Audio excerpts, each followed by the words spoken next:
ہم لوگ ابھی جا رہے ہیں، راستے میں آپ بورڈ دیکھیں، اسفان، جدہ اور مدینہ یہاں سے 376 کلومیٹر نکلے ہیں مکہ سے، کافی دور ہے، چل رہے ہیں۔ اللہ رب العزت سفر آسان کرے، اور ہمارے ساتھ اس ویڈیو میں بنے رہیے۔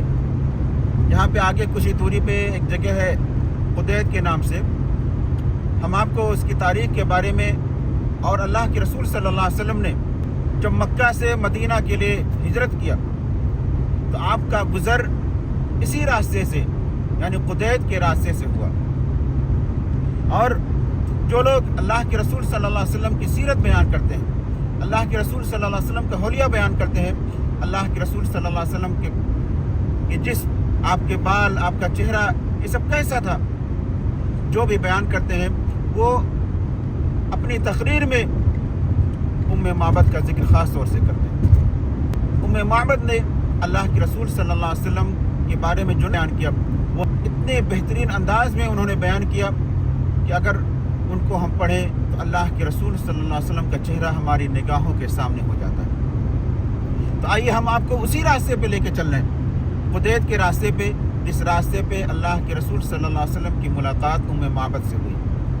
تھوڑی دیر میں وہ جگہ آ رہی ہے، جب ہم وہاں پہنچیں گے تو پھر ہم اس کے بارے میں بتلائیں گے انشاءاللہ کہ کیسے اللہ کے رسول صلی اللہ علیہ وسلم جب پہنچے معبد کے خیمے میں، سب لوگ بھوک سے نڈھال تھے اور تیزی سے راستہ بھی طے کر رہے تھے تاکہ مکہ والے پہنچ نہ جائیں۔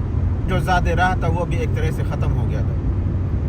تو آپ کا جو گزر ہوا معبد کے خیمے سے ہوا، اور معبد کے بارے میں مشہور تھا کہ جو بھی اس راستے سے گزرتا وہ ضرور بضرور معبد کے خیمے کے پاس جاتا اور اس کو وہاں پہ کھانے پینے کی چیزیں مل جایا کرتی۔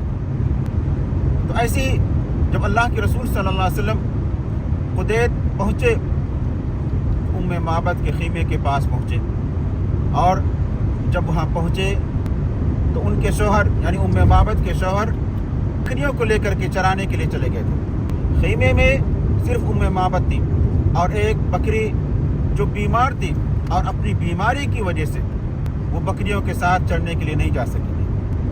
وہاں پہنچے، اور حضرت ابو بکر رضی اللہ عنہ نے، اب بعض روایتوں میں آتا ہے کہ اللہ کے رسول صلی اللہ علیہ وسلم نے معبد سے پوچھا کہ کھانے کے لیے کچھ ہو تو دے دیں، ہم لوگ بھوکے ہیں۔ معبد نے کہا کہ آپ ہمارے خیمے میں ایسے وقت میں پہنچے ہیں کہ ہمارے پاس کچھ بھی نہیں ہے۔ آپ صلی اللہ علیہ وسلم کی نگاہ کونے میں بیٹھی ہوئی بکری کی طرف گیا۔ آپ نے پوچھا کہ اس بکری کے تھن میں دودھ ہے؟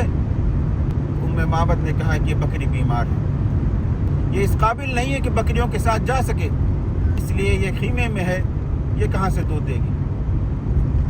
اللہ کے رسول صلی اللہ علیہ وسلم نے کہا کہ اگر اجازت دو، اس بکری کے تھن میں جو دودھ ہے اس کو نکالیں اور پئیں۔ معبد بخوشی راضی ہو گئی کہ آپ اگر اس بکری کے تھن سے دودھ مل رہا تو آپ نکالیں پئیں۔ روایتوں میں آتا ہے کہ اللہ کے رسول صلی اللہ علیہ وسلم نے بکری کے تھن کو دھلا، دعا کیا، اور اس کے بعد دودھ دوہنے لگے۔ حالت یہ ہو گئی کہ بکری جس کے تھن سوکھے ہوئے تھے، دودھ کا نام و نشان نہیں تھا، وہاں سے اللہ رب العزت کی برکت کا ظہور ہوا اور وہاں سے دودھ جاری ہو گیا۔ اللہ کے رسول صلی اللہ علیہ وسلم نے دودھ کو دھوا، اور حضرت ابو بکر رضی اللہ عنہ آپ کے ساتھ ان کے جو غلام تھے عامر بن فہیرہ، اور جو راستہ بتانے والا تھا گائیڈ عبداللہ بن عریقط، سب کو دیا۔ سب لوگ سیراب ہو گئے۔ اس کے بعد پھر اللہ کے رسول صلی اللہ علیہ وسلم نے خود پیا۔ یہ اللہ کے رسول صلی اللہ علیہ وسلم نے پہلے ان لوگوں کو پلا کر کے دودھ پیا، جس سے ہمیں پتہ چلتا ہے اللہ کے رسول صلی اللہ علیہ وسلم کا فرمان سید القوم خادموں، کہ قوم کا جو سردار ہوتا ہے وہ ان کا خادم ہوتا ہے، وہ ان کی خدمت کرتا ہے۔